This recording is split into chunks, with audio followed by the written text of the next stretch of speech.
Hello, my friend, and welcome to Something for Everybody. My name is Aaron Mashpitz, and today's episode is a solo episode of the podcast where I will be discussing 7 harsh truths from Harvard's 85-year study on happiness.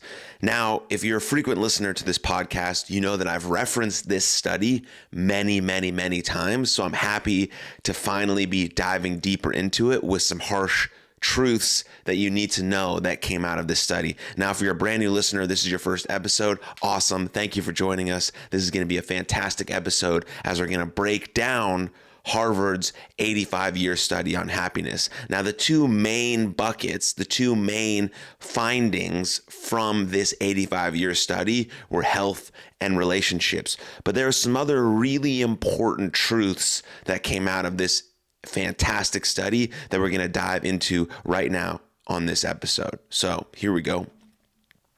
This was the world's longest study on happiness, 85 years. That's how long the Harvard study of adult development has been running. And it's been directed by Dr. Robert Waldinger. And the study has provided priceless insights into human happiness. So really cool stuff there. And so number one, which is one of the key findings that I've talked about, is the key to a happy life is quality relationships. Listen to that again and again and again and again. The key to a happy life is quality relationships, not wealth, not fame, relationships. It's not the only thing that matters, but time and time again, this proved to be the biggest factor. It's not the only thing that matters. Of course, having money is important. Things of that nature are important for the structure of your life, but it's proved to be one of the biggest factors. And the key to a happy life is quality relationships. So what does that mean exactly? That means that that's where our focus should be. Should be on building strong, cooperative, reciprocal, powerful, communicative relationships that have time under tension, that past the, like you're really been in the trenches with these people. They know who you are. They know your traumas. They know your faults, your weaknesses, your strengths. They know things about you. And you know about them too, so they can uplift you, they can encourage you, they can hold you accountable, they can pick you up when you're down, they can celebrate you, they can do all of these wonderful things that encompass strong relationships. And you're not going to be able to build these with every single person that you meet, but with 1 to 3 people, wow. That's powerful. Now you have more friends and peers and colleagues and things that are less strong, right? You still have people that you care for and you love and are part of your family or would invite to a party or whatever, but you have these 1 to 3 relationships that just are incredibly powerful. And they encompass these dynamics that I think great friendships or relationships have. One, they celebrate you and they celebrate your successes even more than you do. Number 2, they pick you up when you're down, like literally when you can't walk or something catastrophic happened. They're there for you, willing to sit in the dark with you until you see the light. And 3, they hold you accountable on the things that you say. They sort of hold you accountable when you say you're going to do something, you do it. Those are the 3 marks of great relationships. At least I think that's at least some of the ingredients you need to have when building these strong relationships.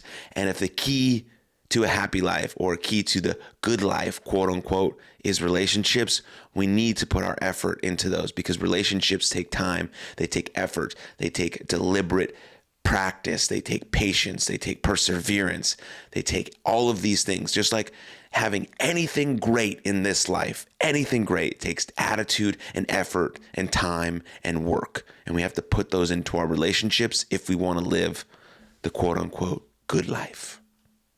Next one, number 2, loneliness is deadly. I mean, we're seeing the effects of that right now. Loneliness leads to chronic stress. This can have a similar effect on your health as smoking half a pack of cigarettes per day. So this just falls right in line with number 1. If loneliness is deadly, And the key to a great life is quality relationships. Where should we put our focus? We should put our focus in creating great relationships. Now, what this means to me here is that we really have to figure out who we are.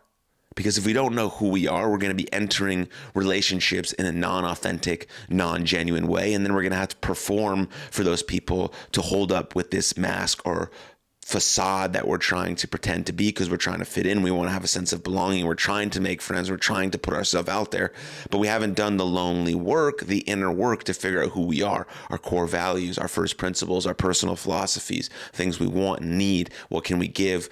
What are our emotional parameters? What are our boundaries? What are things that are important to us inside of a relationship and from a person, a partner, a friend? And what things do we offer to bring to the table? And so we have to figure those things out. So when we enter new groups or we find new people we want to hang out with, or we enter a sports community or religious community, we can meet people as our authentic, true, genuine self. And so those relationships are built on a foundation of trust and honesty, and so they can be built over the long term, because we know that loneliness is deadly. So we have to go out.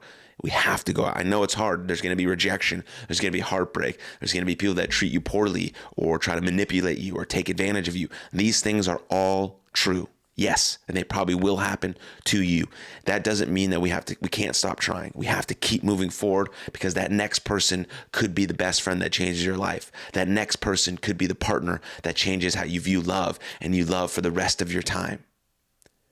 Like, that next relationship that could change your life is right there. And so we have to keep moving forward in that direction, learning from all these previous relationships, learning ourselves, learning others, learning what we want, and then moving that into our next friendships, partnerships, and relationships, because we know that loneliness is deadly.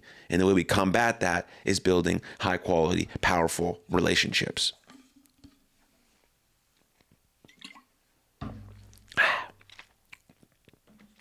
Next one. Number 3, being introverted is not a disadvantage. For relationships, you want quality over quantity. You want quality over quantity. The study shows that even 1 or 2 close connections is sufficient. I mentioned that at the beginning, 1 to 3. So the study accurately shows that 1 or 2 close connections is sufficient. So we're thinking about quality over quantity. Introversion can even be an advantage, as introverts may not require as many connections to feel fulfilled. This is where we need to get to, right? 1 to 2 or 3 close, fulfilling, meaningful connections that bring us the joy that we want and need in this life from our relationships.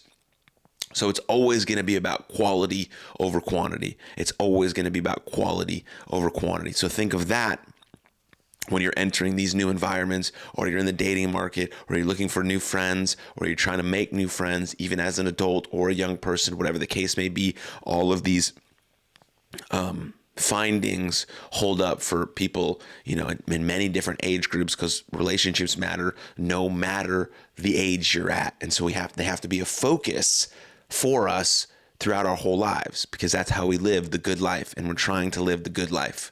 And it's based on the quality of our relationships. And if you're introverted, don't see that as a disadvantage. Actually view yourself that you have the advantage there. You're in an advantageous position, because you may not require as many connections to be fulfilled, but you're still seeking those quality connections, those close quality connections. And so we can view ourselves and our personality traits and our temperaments as advantages, not as disadvantages. And that's really important, to see ourselves in that way. Number 4, social media can be a double-edged sword, right? Obviously. But what they mean by that is that connection from social media potentially could equal more happiness, because you could potentially meet some quality relationships on there. But then there's the comparison aspect, which equals less happiness. So you have connection, which could create more happiness. You have comparison, which could create less happiness. So using social media to make genuine connections with others can create fulfillment in your life. That's 100% true. Like using them as the tool of connection and meeting like-minded people and meeting interesting people and having great conversations with them. That's awesome. It's one of the reasons why I love doing the podcast, because I can meet incredibly insightful and wise people through social media and then ask to have a conversation with them. How incredible is that? And so we can use that as a way to create connection in our life. And we know that connection leads to the good life. But if you use it to doom scroll or compare or all of these things, all of these traps that social media sort of is meant to get us in, then that's going to create less happiness, more anxiety, more overwhelm, right? Speaking of anxiety, I just did an episode 230. This is episode 232. Episode 230 was all about ways to reduce anxiety. So please check that out in reference to if social media is making you feel a certain type of way. There's some things that could be done that allow you to use it in a more intentional and direct way, because we have to be intentional about our time on social media. Because we want it to be a tool that we use, not something that uses or controls us. We have to control it. And that's very important when it comes to thinking about the dynamics of social media. And so, again, social media can be a double-edged sword. We know that. And so, again, we have to be very intentional with the way we use social media. We have to be very focused with the way we use social media. There's an acronym that I'm really trying to think about that I found. It's called TIME. Yeah, TIME. TIME is the acronym for social media, and T stands for time bound. So the T you have is time bound. So that means when you get on social media, you have to make it time bound. You have to put timers and set timers about, okay, how long am I going to be on social media? And the I stands for intentional, and the M stands for mindful, and the E stands for I don't remember what the E stands for. Let me look. Hold on.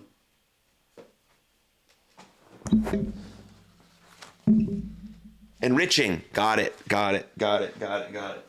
Thanks for staying with me. So TIME is a beautiful acronym to think about social media. We got this. We're good. TIME is a beautiful acronym to think about social media because you have a great acronym. So T stands for time bound. So make it time bound, right? You have I, intentional.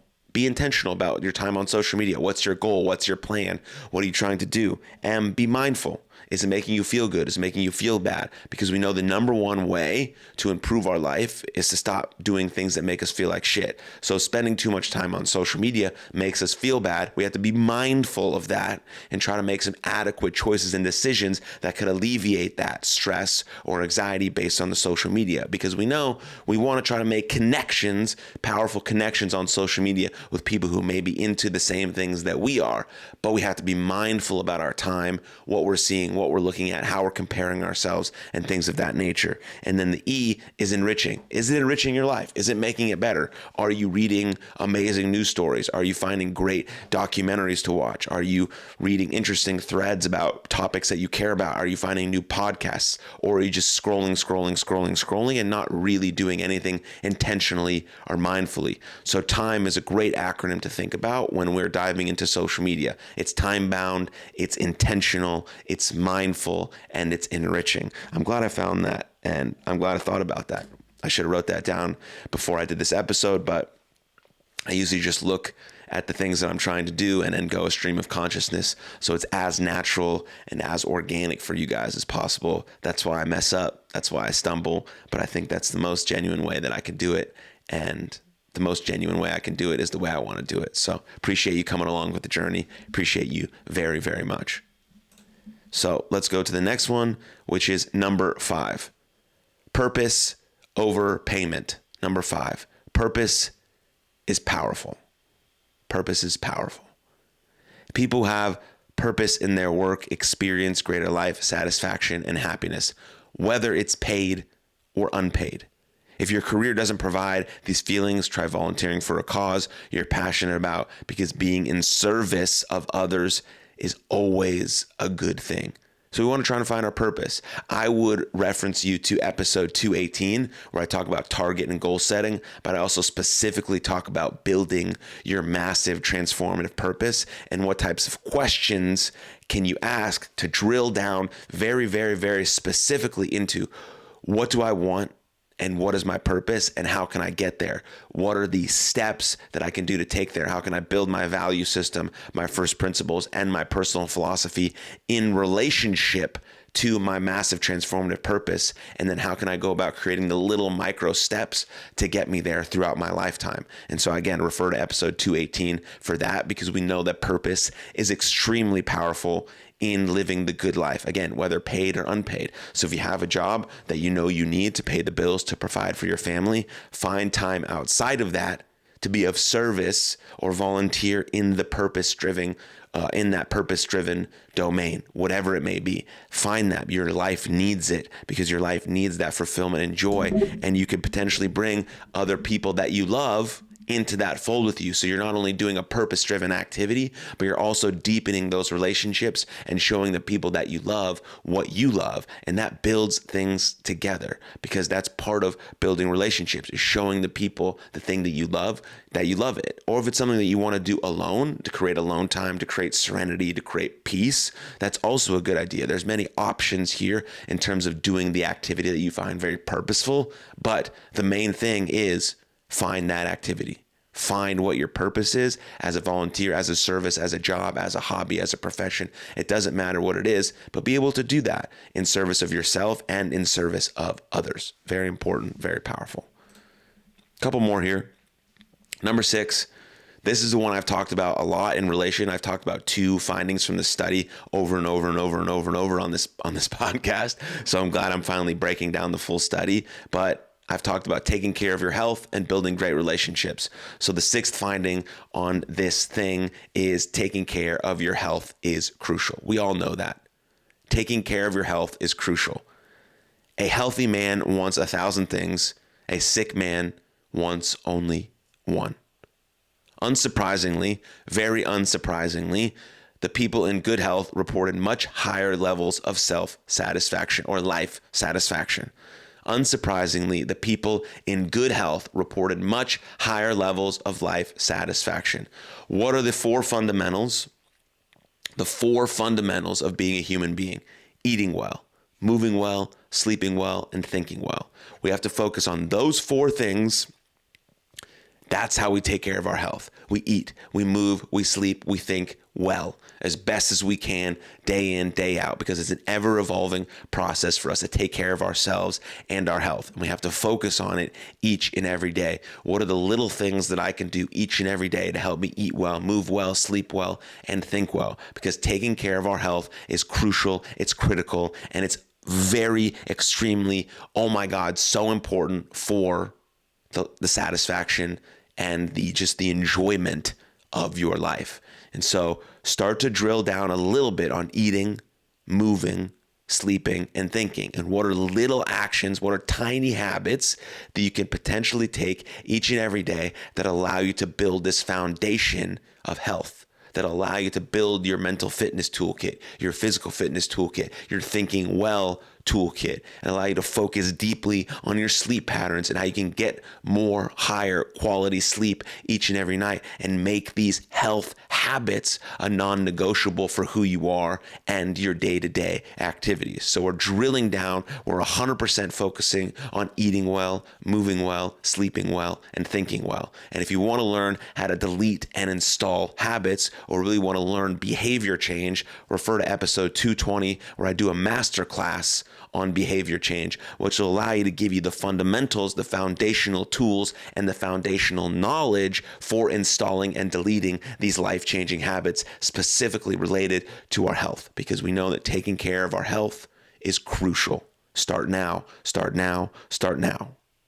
And the last one, which is a huge one, which I love, it's never too late to improve your happiness. It's never too late.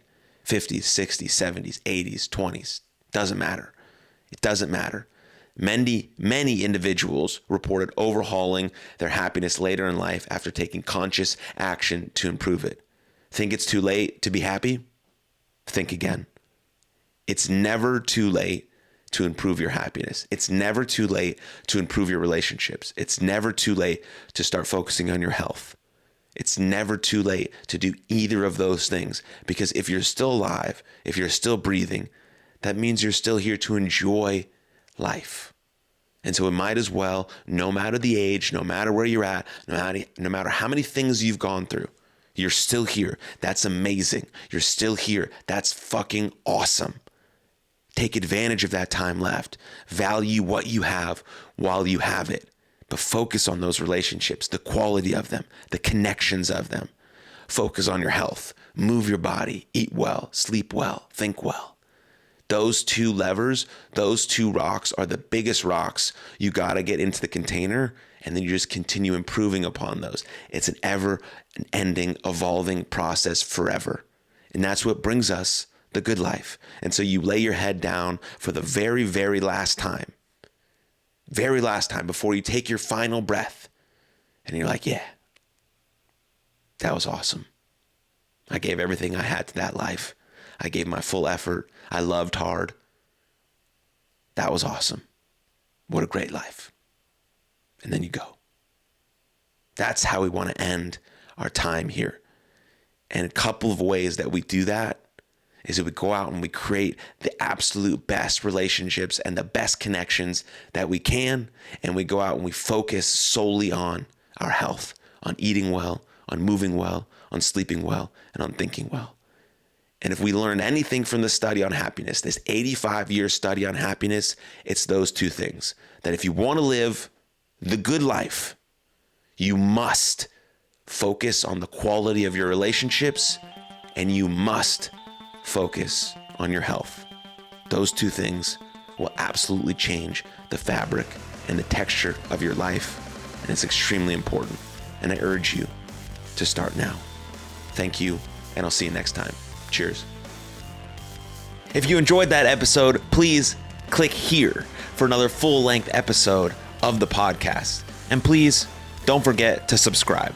But above all else, most importantly, please take good care of yourselves and others. And I'll see you next time.